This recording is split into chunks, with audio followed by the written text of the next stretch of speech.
ইহুদি এসে একজন মুসলমানের বিরুদ্ধে নালিশ করেছে আল্লাহর নবীর দরবারে। নবীজি সাক্ষ্য প্রমাণ নিয়ে সবকিছু শুনে মিলে রায় দিলেন ইহুদির পক্ষে, মুসলমানের বিপক্ষে। কারে কয় মিজান। তিনি চলে গেলেন হযরত ওমর রাদিয়াল্লাহু তাআলা আনহুর কাছে। কপাল কত খারাপ, তার কাছে গিয়ে বলছেন, ভাই ওমর, একটা বিচারের ছানি করার জন্য আসছি। বলে, ছানি আসছো আমার কাছে? পয়লা গেছিলা কার কাছে? গেছিলাম মুহাম্মদ সাল্লাল্লাহু আলাইহি ওয়াসাল্লামের কাছে। দেখেন অবস্থাটা।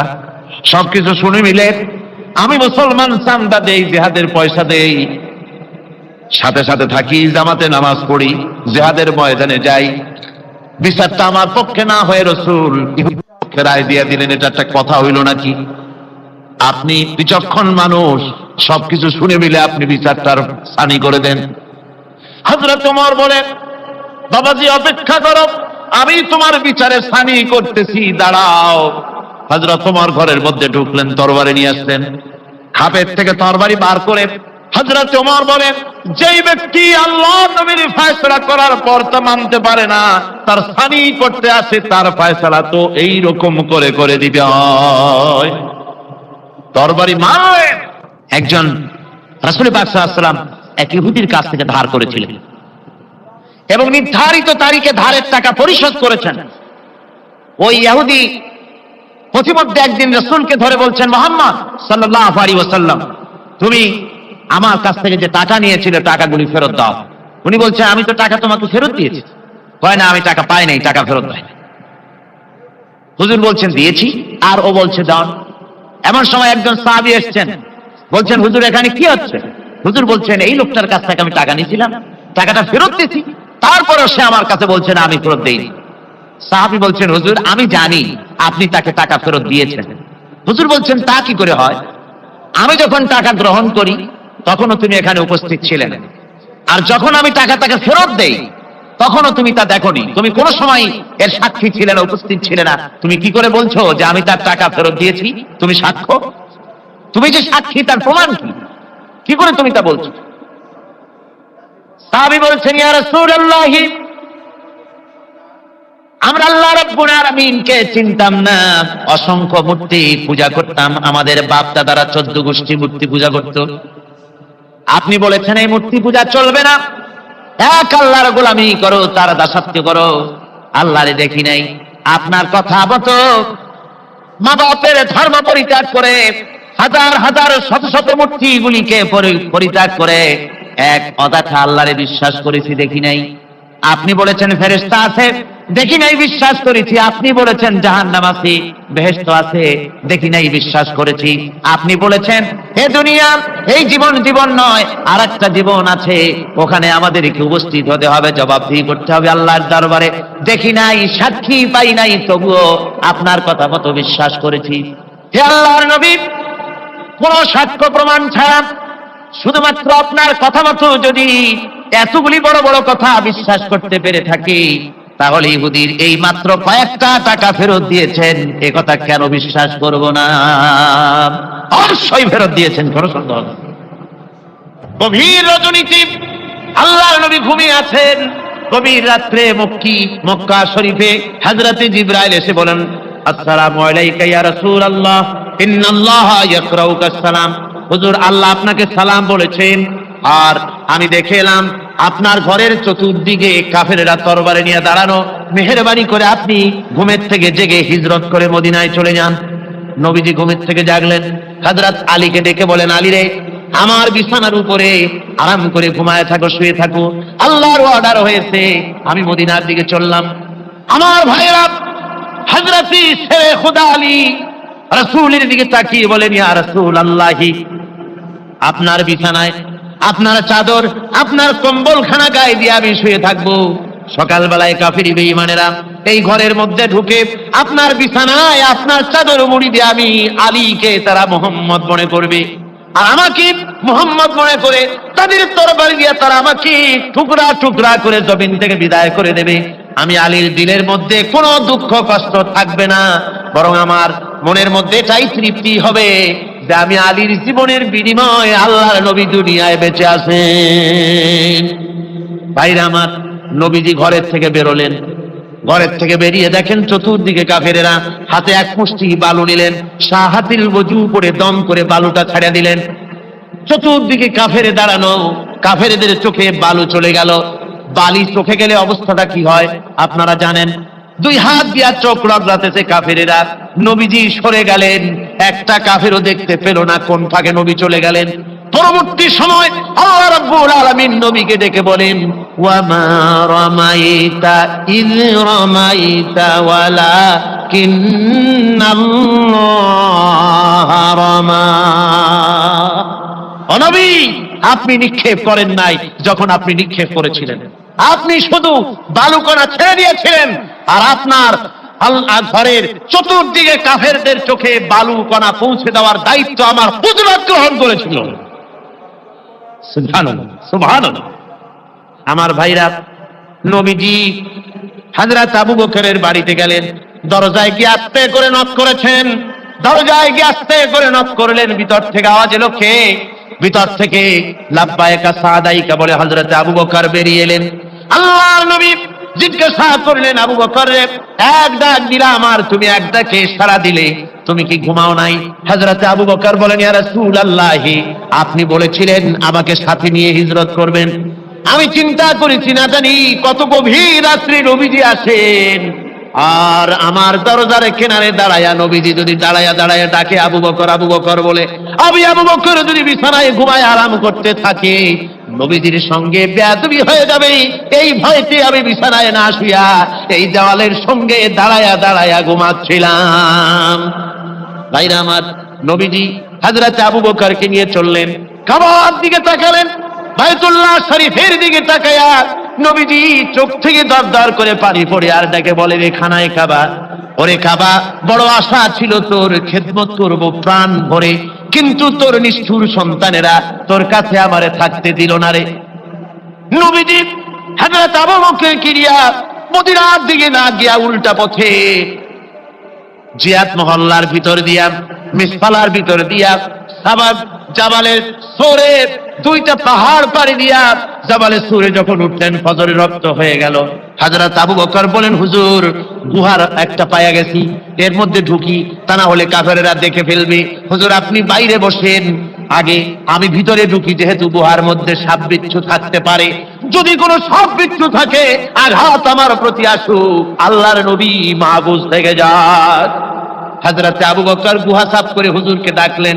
হুজুর বলেন, আবু বকর, সারা রাত হেঁটে হেঁটে পা বেদনা হয়ে গেছে, তুমি বসো, তোমার উলুর উপরে মাথা রেখে আমি একটু ঘুমাইয়া যাই।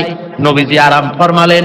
হযরত আবু বকর নজর করে দেখেন গুহার ভিতরে অনেকগুলি গর্ত, কোন গর্ত থেকে কোনো সাপ বিচ্ছু আসে নাকি, রুমাল ছিঁড়ে ছিঁড়ে গর্ত বন্ধ করতেছিলেন।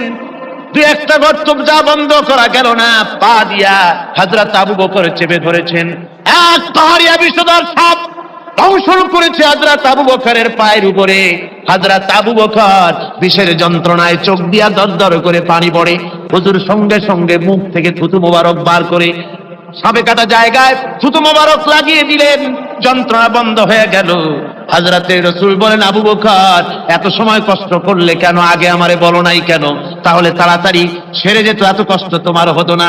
হযরত আবু বকর বলেন, ইয়া রাসূলুল্লাহ, এটা তো সাপে কাটার যন্ত্রণা, এর থেকে বেশি যন্ত্রণা যদি আমার হতো, যন্ত্রণার চোটে যদি আমার কলিজা ছিঁড়েও যেত লাগতো, তবুও আল্লাহর নবী আরাম ফরমাচ্ছেন, নবীর আরামের ভিতরে আমি বিঘ্ন ঘটাতে পারতাম না। ভাইরা আমার, কাফেরেরা খুঁজতে খুঁজতে দুদিন পরে যখন এই জায়গায় তারা চলে এসেছে, এখানে এসে তারা গুহার কাছে পায়ের চিহ্ন শেষ দেখলো। একজন বলে ভিতরে আছে, আর একজনে বলে নাই, আর একজন বলে আছে, আর একজন বলে নাই। হযরত আবু বকর বলেন, ইয়া রাসূলুল্লাহ, আমরা ধরা পড়ে গেছি, পালাবার কোনো পথ নাই, আমরা তো ধরা পড়ে গেলাম।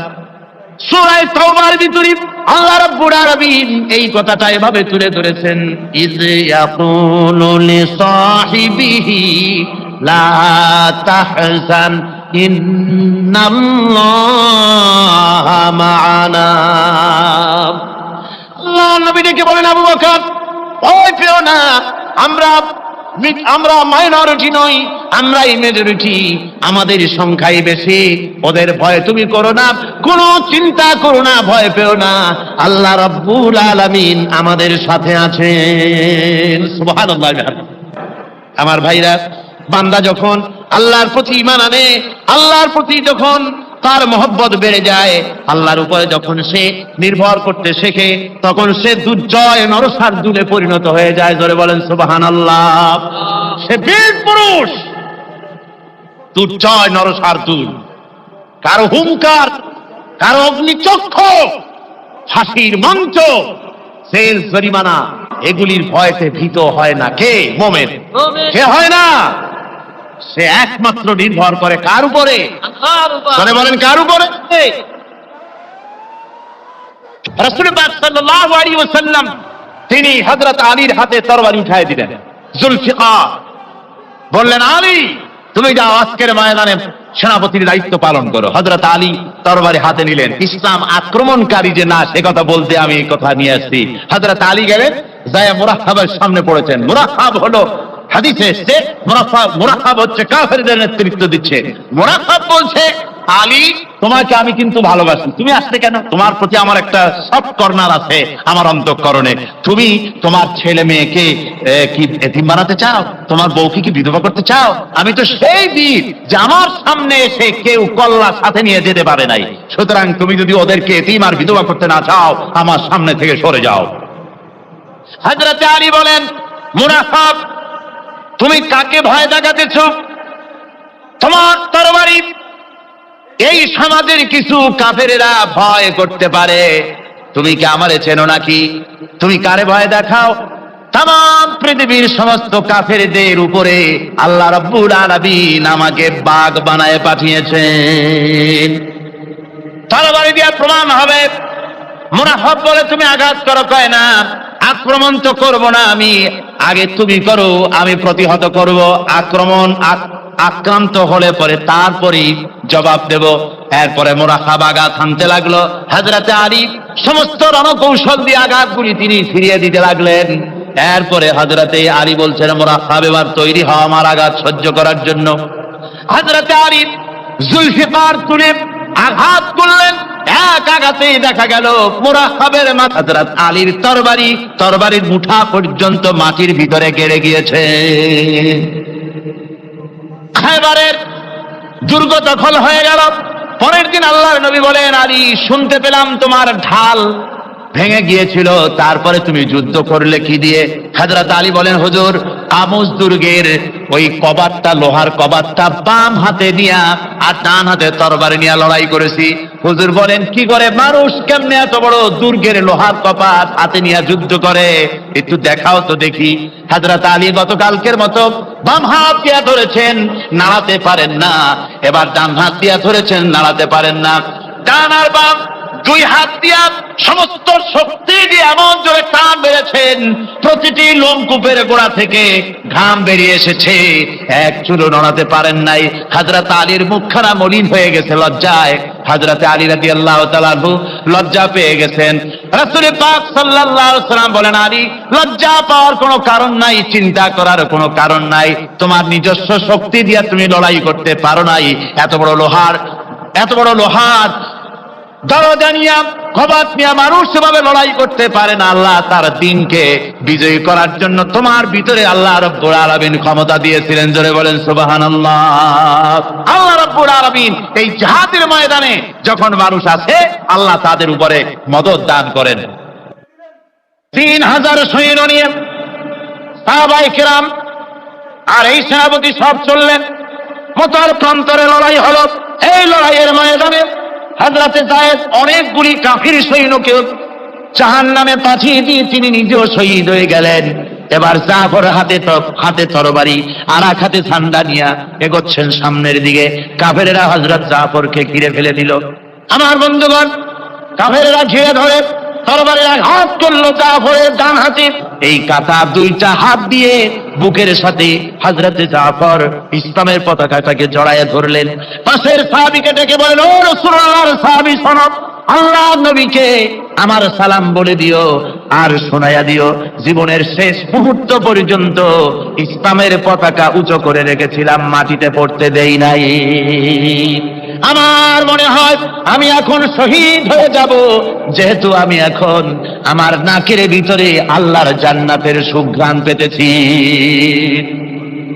হযরতে জাফর শহীদ হয়ে গেলেন, হযরত আব্দুল্লাহ বিন ওয়াহাব, হযরত আবু উবাদা দুজনে মিলে ছুটলেন ঝান্ডা ধরার জন্য। ওনারা বলেন এগিয়ে গিয়ে দেখি সামনের পরে চূড়ে পতাকা উঠতেছে। ভাবলাম আমরা যাওয়ার আগেই ইসলামের পতাকা কে ধারণ করলো। কাছে গিয়ে দেখি হযরতে জাফরের ডান হাত এক পাশে পড়ে থেকে ইসলামের পতাকা কামড়ায় ধরে উঁচু করে রেখে দিয়েছে।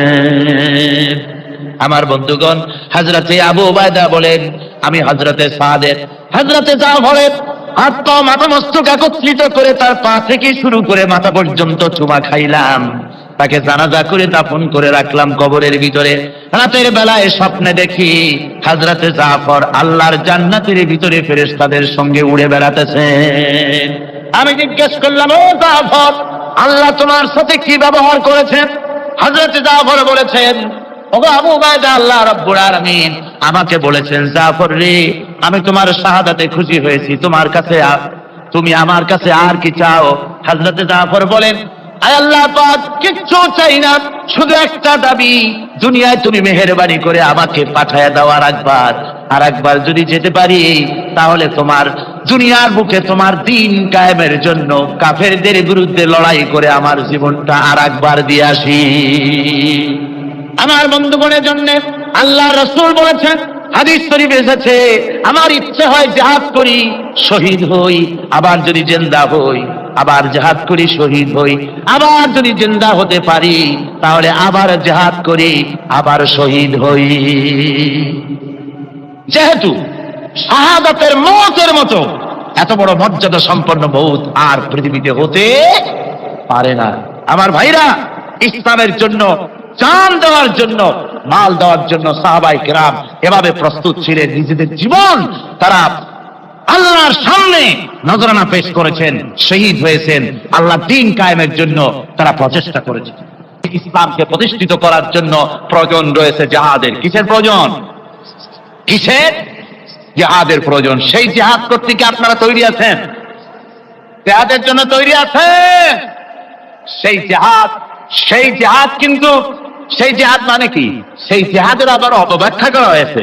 জিহাদের অপব্যাখ্যা করা হয়েছে এইভাবে যে ওয়ালাকিন কালান্দার কাফে দুশমনাস, দুশমনের হাতে কলম ছিল, ওরা যেমন খুশি আমাদের ইতিহাসকে চিত্রিত করেছে। ওরা বলেছে ইসলামের ইতিহাস থেকে তরবারি আর রক্তের গন্ধ আসে, কিন্তু আসলে জিহাদের অর্থ তো তরবারির যুদ্ধ নয়। জিহাদের অর্থ হচ্ছে যে কোনো উদ্দেশ্যকে সফলতায় পর্যবসিত করার জন্য যে প্রাণান্তকর প্রচেষ্টা করা হয়, ওই প্রচেষ্টার আরবি নাম হচ্ছে জিহাদ। জিহাদ যেটাকে বলা হয়েছে ওটা হচ্ছে যে কোন উদ্দেশ্যকে সফলতায় পৌঁছাবার জন্য যে চেষ্টা, ওই চেষ্টার নাম জিহাদ। তবে এই চেষ্টা করতে গিয়ে যখন বাধা আসে সশস্ত্র, ওই সশস্ত্র বাধার মোকাবেলা সশস্ত্রভাবে করা যেটা, ওইটা হচ্ছে জিহাদের চূড়ান্ত রূপ। কথা বুঝেছ? ইসলাম প্রথমে কাউকে আক্রমণ করে না, ইসলাম প্রথমে কাউকে আক্রমণ করে না, আক্রান্ত হলে পরে তারপরে এর জবাব দেয়। ঠিক কিনা? দেখেন না, হযরত আলী রাদিয়াল্লাহু তাআলা আনহু ওই যে খায়বারের যুদ্ধে, সেইখানে কেউ খায়বারের এই দুর্গ মুসলমানদের হাতে আসে না, প্রতিদিন যুদ্ধ হচ্ছে, অথচ যুদ্ধে কোনো ফলাফল দেখা যাচ্ছে না। এশার নামাজের পর হুজুর বলছেন, ও সাহাবীরা, আগামীকাল আমি এমন এক ব্যক্তির হাতে ইসলামের ঝান্ডা তুলে দেব যাকে আল্লাহ এবং আল্লাহ রাসূল বেশি ভালোবাসেন, এবং তিনিও আল্লাহ এবং আল্লাহ রাসূলকে বেশি ভালোবাসেন, আর তার হাতেই বিজয় হবে। হযরত ওমর রাদিয়াল্লাহু তাআলা আনহু বলেন, আমার এরকম পেরেশানির রাত জীবনে আর কখনো গেছে কিনা জানি না। আমি সারা রাত পেরেশান ছিলাম যে ওই ব্যক্তিকে আমি হতে পারবো। ফজরের নামাজের পর আল্লাহর নবী বলছেন, সাহাবীরা, আমার আলী কোথায়, তাকে দেখছি না কেন? সবাই বলছেন, হুজুর, হযরত আলীর চোখ উঠেছে, তাই নামাজের জামাতে শরীক হতে পারেন না। হুজুর বলেন, তাকে নিয়ে আসুন। দুজন সাহাবীর কাঁধের উপরে ভর করে হযরত আলী এলেন। হুজুর সাল্লাল্লাহু আলাইহি ওয়াসাল্লাম তার মুখের থুতু মোবারক নিয়ে হযরত আলীর চোখে লাগিয়ে দিলেন, সাথে সাথে আগের থেকেও ভালো দৃষ্টিশক্তি সম্পন্ন হয়ে গেলেন। সুবহানাল্লাহ। আমার ভাইরা, জিহাদের ভিতরে সাহাবায়ে কেরাম আল্লাহর জান্নাতে যাওয়ার জন্য তারা জিহাদ করেছেন। তারা দেশ দখলের জন্য জিহাদ করেন নাই, দিন প্রতিষ্ঠার জন্য লড়াই করা ফরজ। দিন প্রতিষ্ঠার জন্য লড়াই করা কি? যেরকম কি? আর এই ফরজ দায়িত্ব পালন করতে গিয়ে যদি কেউ মারা যায় তাহলে কোথায় যাবে? কোথায় যাবে? ওই শাহাদাতের মত হচ্ছে একটা সেতু, একটা সেতু বা একটা ব্রিজ, একটা সাঁকো, এপারে দুনিয়া, ওপারে আল্লাহর জান্নাতুল ফেরদাউস। জোরে বলেন সুবহানাল্লাহ। এই জন্য হযরত ওমর ফারুক রাদিয়াল্লাহু তাআলা আনহু সব সময় দোয়া করতেন, আল্লাহুম্মা রযুকনি শাহাদাতান ফি সাবিলিক ওয়াজআল মাউতি ফি বালাদি রাসূলিক। আল্লাহ রাব্বুল আলামিন, আমাকে রাসূলের শহরে মওত দাও আর আমাকে তোমার দ্বীনের রাস্তায় শাহাদাত মঞ্জুর করো। জোরে বলেন আমিন। এটা আমাদের দোয়া, আমারও দোয়া, আমার সারা জীবনের স্বপ্ন, সারা জীবনের স্বাদ, আল্লাহ যেন শাহাদাতের মওত নসিব করে দেন। জোরে বলেন আমিন। এর থেকে উন্নত মানের মওত আর নাই। ওই প্যারালাইসিস হয়ে বিছানায় পড়ে তড়পায় তড়পায় মরার কোনো দাম নাই। দুনিয়ার বুকে বিড়ালের জিন্দিগি বছর করার 500 বছর বেঁচে থাকার দাম নাই। সিংহের মতো 1 সেকেন্ড বেঁচে থাকার দাম আছে, ঠিক কিনা? আর মওত, প্লীহা, যকৃত, typhoid, paralysis, diabetes, heart attack, kidney পচে দেওয়া, হাবিজাবি মওতের চাইতে আল্লাহর রাস্তায় জিহাদ করে শাহাদাতের মওত সর্বশ্রেষ্ঠ মওত। যেরকম সুবহানাল্লাহ। আল্লাহ পাক বলেন, وهو الذي جعل الليل والنهار خلفة لمن أراد أن يذكر أو أراد شكورا। আর আমি দিন এবং রাতকে একে পরস্পরের স্থলাভিষিক্ত বানিয়েছি যারা শুকর আদায় করবে আর যারা এর দ্বারা জ্ঞান অর্জন করবে তাদের জন্য। অর্থাৎ তারা এগুলি দেখে মনে করবে যে এগুলি খালি খালি না। এই যে রাত আসতেছে, দিন আসতেছে, দিন এবং রাত্রের এই যে পরিবর্তনটা, এর মধ্যে রয়েছে নিদর্শন। সূরা আলে ইমরানের মধ্যে আল্লাহ পাক বলেন, ইন্না ফি খালকিস সামাওয়াতি ওয়াল আরদি ওয়াখতিলাফিল লাইলি ওয়ান নাহার লাআয়াতিন লিউলিল আলবাব। যারা নিশ্চয়ই আমার এই সৃষ্টি রহস্য সম্পর্কে, দিন এবং রাতের পরিবর্তনের ব্যাপারে যারা চিন্তা করে, গবেষণা করে, তাদের জন্য আমি অনেক কিছু চিন্তার বিষয়ের মধ্যে রেখে দিয়েছি।